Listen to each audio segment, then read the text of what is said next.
Juppé, la stratégie du planeur. Donné gagnant, le maire de Bordeaux veut prendre de la hauteur. Il survole les débats et reste flou sur des questions essentielles. Attention, danger. Ça plane pour moi. Ça plane pour moi. Ça plane pour moi, moi.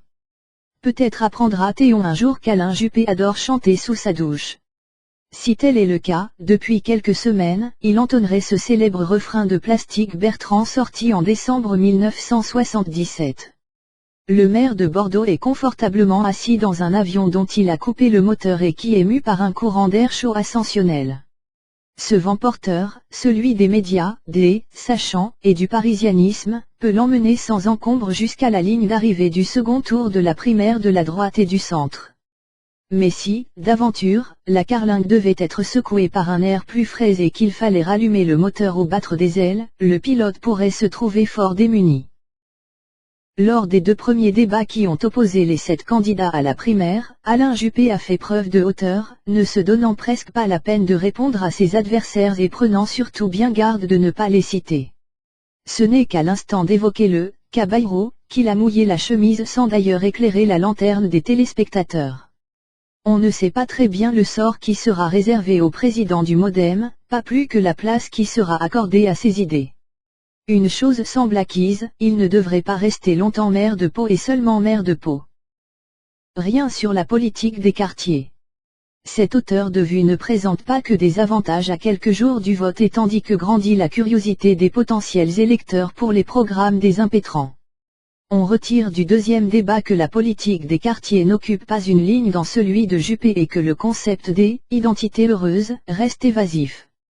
Quand on creuse, l'ancien Premier ministre s'en agace par un « cela ne veut pas dire que je serai laxiste, ne mélangez pas tout, s'il vous plaît ». Reste l'économie, et le choc libéral que le maire de Bordeaux défend avec conviction.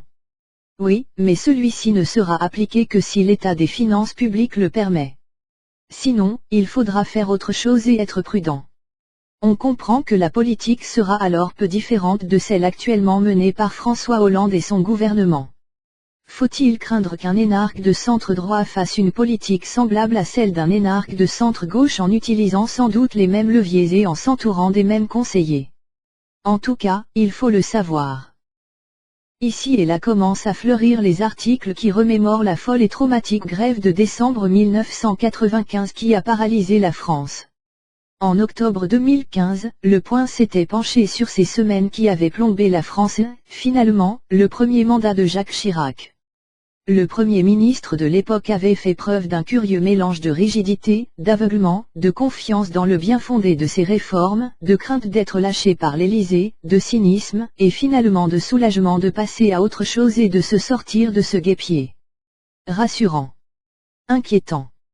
Aux électeurs de juger. La publication du casier judiciaire. Alain Juppé semble pressé d'en finir. Battre les estrades et parader à la télévision n'a jamais été son fort. Il débite d'un ton monocorde et d'une voix blanche ses derniers discours au point de décevoir même ses plus fidèles partisans qui, eux aussi, veulent entendre un nouveau chapitre du roman national qu'il tarde à écrire. Se justifier encore et toujours sur sa condamnation en janvier 2004 dans l'affaire des faux emplois de la ville de Paris lui glace le sang et les mots qu'il accélère alors pour abréger ses réponses. Le tribunal correctionnel de Nanterre l'avait condamné en sa double qualité de secrétaire général du RPR et d'adjoint aux finances à la mairie de Paris à 18 mois de prison avec sursis, assorti d'une peine d'inéligibilité de 5 ans. Il avait été reconnu coupable d'avoir employé, pour son parti, cette permanence censée travailler à la ville de Paris. Autant dire que la proposition de Bruno Le Maire de publier le casier judiciaire des candidats à la présidentielle l'a indisposé au plus haut point et qu'il n'a pas dissimulé son mécontentement. On ne sort de l'ambiguïté qu'à son détriment. Écrivait le cardinal de Retz dans ses mémoires. C'est le danger qui guette le favori des sondages. Son équipe de campagne le sait et ne tient pas à accélérer le tempo des 3 prochaines semaines.